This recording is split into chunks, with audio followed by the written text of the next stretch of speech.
Alright, Shalom, this is Kanaksa Anban Yasher Allah from GMS Lions Den Camp. First and foremost, I'd like to say Kal Halayim La Yahweh, by Hashem Yahweh Shai, by Hashem Harikakudash Ma'amah.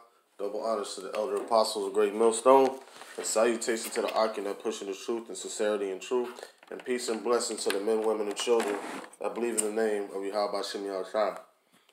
Alright, this is Jeremiah 16 and 16. It said, Behold, I will send for many fishes, saith the Lord. Then they shall fish them, and after will I send for many hunters, and they shall hunt them from every mountain, from every hill, and out of the holes of the rocks. And basically, this is going into touching on it real quick, nothing deep. Probably like a quick hitter, going into like the process that Yahweh Shem Yahweh Shai goes through when he delivers the children of Israel. First, he sends out a judge or a prophet, and these times prophets. Slaki, I guess we are judges also. To warn the children of Israel of their wrongdoings and get the ones that turn back to turn back, right?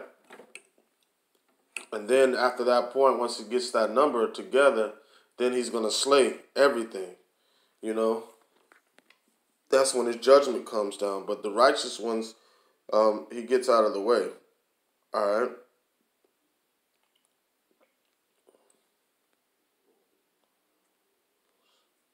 All right, this is Matthew chapter 4, verse 18. It says, And Yahweh Shai walking by the sea of Galilee saw two brethren, Simon called Peter and Andrew his brother, casting a net into the sea, for they were fishers.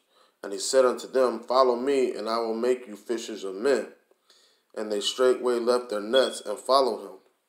All right, so that's that calling you get, you know what I'm saying, when you're out in the world and you transition to being a man of Yahweh Shem Yahweh Shai, and you start fishing, casting out your net into a sea of people.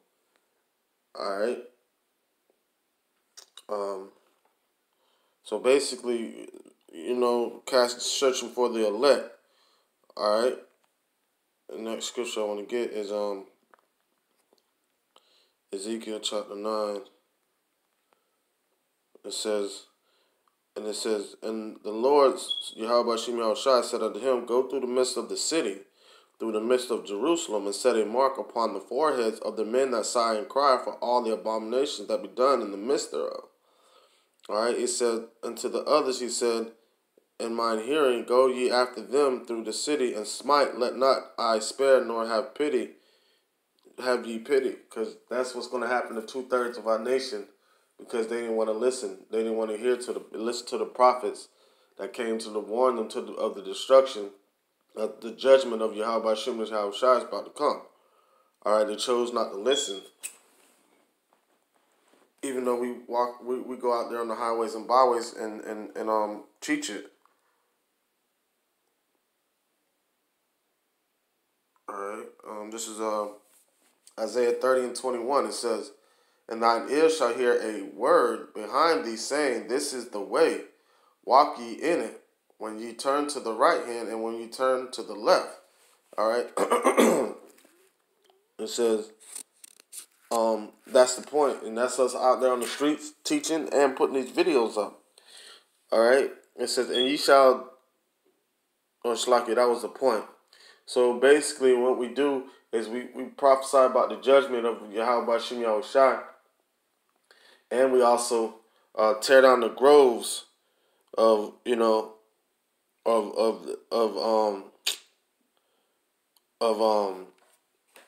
tear down the images and the groves of the systems that are being set up that have our people brainwashed. All right, and I just want to get in Judges chapter 6, where Gideon was set up to do that. All right, it says this Judges. It says Judges chapter 6. I'm gonna start at verse 6. It says, And Israel was greatly impoverished because of the Midianites. All right, who are we greatly impoverished to right now? Because we're greatly impoverished because of Esau. He's our oppressor this time. It says, and the children of the Lord of Israel cried unto the Lord. All right, it says, set a mark on them that cry inside for the abomination that are done in the midst. All right. It says,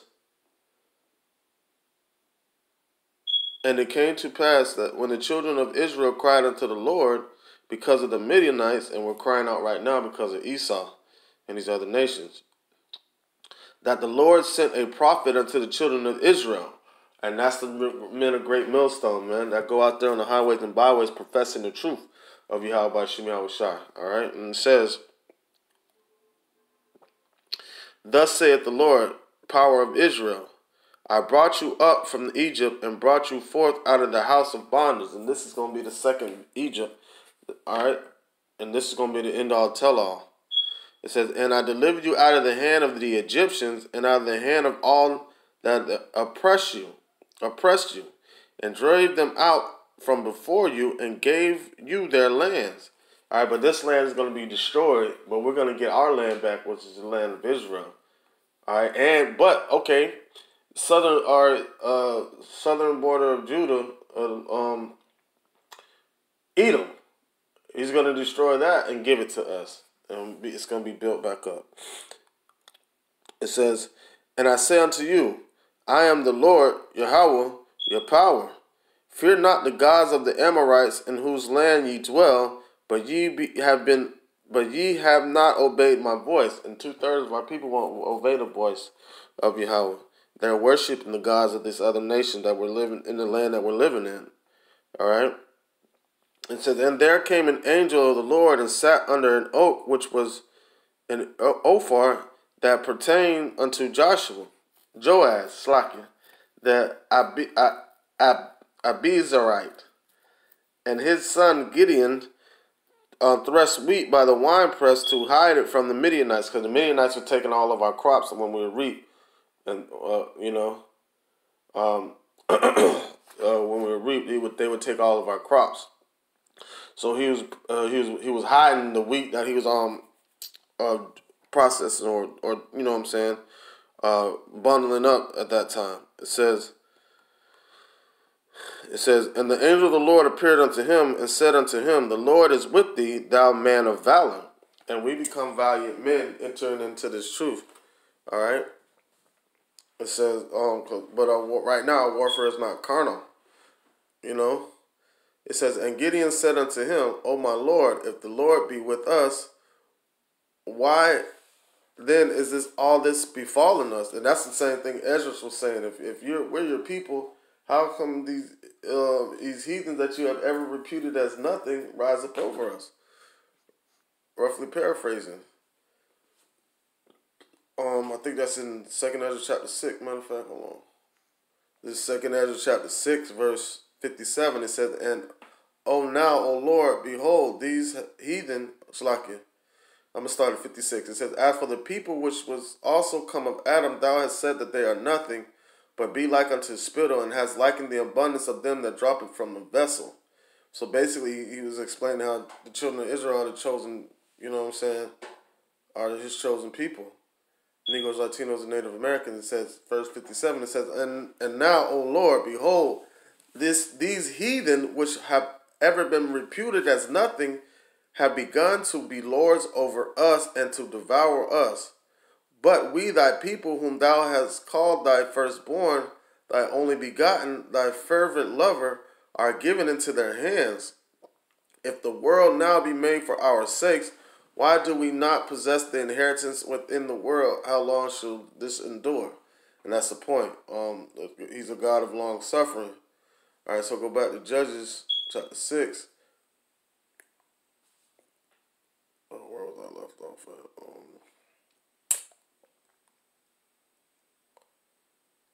All right. It says, start at verse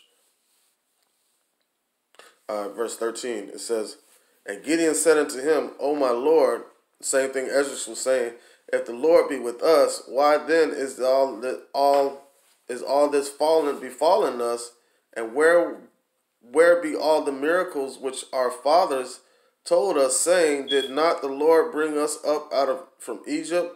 But now the Lord has forsaken us, and delivered us into the hand of the Midianites. All right, and we have been delivered into the hand of all these other nations, but mainly Esau, man. It says, and the Lord looked upon him and said, go in this thy might, and thou shalt save Israel from the hand of the Midianites. Have not I sent thee? And he said unto him, O my Lord, wherewith shall I save Israel? Behold, my family is poor in Manasseh, and I am the least in my father's house. And the Lord said unto him, surely I will bring thee, and thou shalt smite the Midianites as one man. And how are we doing it today? Smiting Esau as one hand on one accord, at the same mind as Yahweh Shai. All right? All right, this is Ephesians 4:4. It says, there is one body and one spirit, even as ye are called in one hope of your calling. One Lord, one faith, one baptism, one power, and Father of all, who is above all, and through all is in you all. So basically, we be all become as one, on one accord, on the same wavelength, the same vibration, in the order of Yahweh Shem Yahweh Shai. All right, like the Judges chapter 6. It says,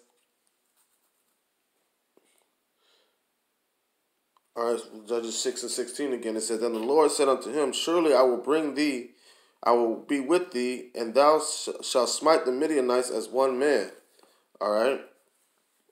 And he said unto him, if now I have found grace in thy sight, show me a sign that thou talkest with me. And the sign that he's showing today is the valley of the dry bones. That's his sign that he's showing unto Israel, us rising as a nation, as a great exceeding army, with valiant men of valor. Okay. It says that Gideon went in and made ready a kid and unleavened cakes of an ephod of flour. The flesh he put in a basket, and he put the broth in a pot, and brought it out unto him under the oak, and presented it. And the angel of Yahweh said unto him, take the flesh of the unleavened cakes, and lay them upon this rock, and pour out the broth. And he did it. He did so. Then the angel of the Lord put forth the end of the staff, and that was in his hand, and touched the flesh of the unleavened cakes, and there rose up fire out of the rock, and consumed the flesh of the unleavened cakes. And then the angel of the Lord departed out of his sight. All right. All right, let me get to the point. There's another point that I want to end it off with. All right. All right. All right. I'll keep going then. Then Gideon built an altar there unto the Lord, Yahweh Shem Yahweh Shai, and called it Yahweh Shalom. Until this day, it is yet an Ophir of the Abizarites. And it came to pass the same night that the Lord said unto him, take thy father's young bullock, even the second bullock of 7 years old, and throw down the altar of Baal. All right, and that's the point. That's another point that I wanted to address, because he said, wherever the land that we go to, and we're with these other nations, we're not supposed to worship their gods. We're supposed to tear down their groves. All right, real quick.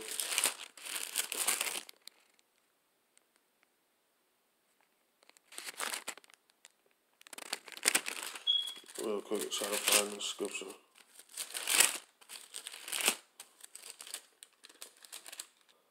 All right, I'm going to get this one in my Bible. I found it. It says, this is Exodus chapter 34, verse 12. It says, take heed to thyself, lest thou make a covenant with the inhabitants of the land, whether thou goest, lest it be for a snare in the midst of thee.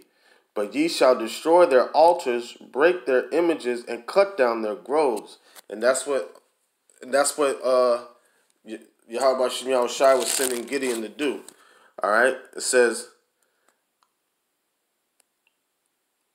all right, Judges 6:25 again, it says, and it came to pass the same night that the Lord, Yahweh Shem Yahushai, said unto him, take thy father's young bullock, even the second bullock of 7 years old, and throw down the altar of Baal that thy father has, and cut down the grove that is by it, and build an altar unto Yahweh Shem Yahushai thy power upon the top of this rock, in ordered place, and take the second bullock and offer a burnt sacrifice with the wood of the grove which thou shalt cut down.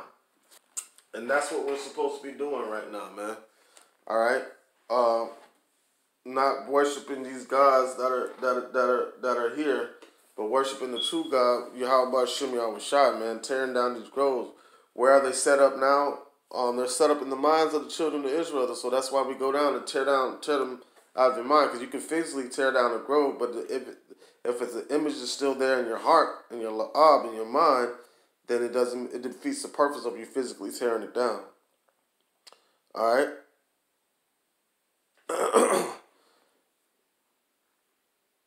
All right. And it says, verse 29, it says, and they said one to another, who have done this thing? And when they inquired and asked, they said, Gideon, the son of Joash, have done this thing. Then the men of the city said unto Joash, bring out thy son, that he may die. And that's the thing. And when we go out there on the highways and byways, and we come at that white face Hell Zeus, Cesare Borgia, the people get so furious. Our people get so furious, and we really be wanting to really do something to us about talking about their God. All right, but they're gonna have to. All the gods of the earth are gonna have to prove themselves when Yahushua shows up. It says, it says, then the men of the city, verse 30. It says, then the men of the city said unto Joash, bring out thy son, that he may die, because he has cut down the altar of Baal, and because he has cut down the grove that was by it. And Joash said unto all that stood against him, will ye plead for Baal? That's what we're saying today. You pleading for the devil? All right. Will ye save him? He that will plead for him, let him be put to death. And then the Most High, that's what he's gonna do. You pleading for Hell Zeus, Cesare Borgia, the Most High is gonna put you to death, man. I said, let him plead for himself, like Shlakia. All right. All right. It says, if he be a god, let him plead for himself, because one has cast down his altar.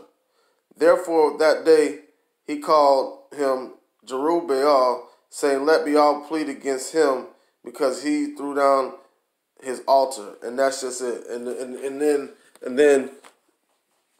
that's the thing about it. When Yahushua shows up, he's gonna tell them, hey, call on them other gods you've been called upon. Let's see how let's let them defend what you claim that they could defend. All right. With that being said, I want to say Kal Halayim La Yahweh, Ba'Hashem Yahushai, Ba'Hashem Harakakodash Ma'amab.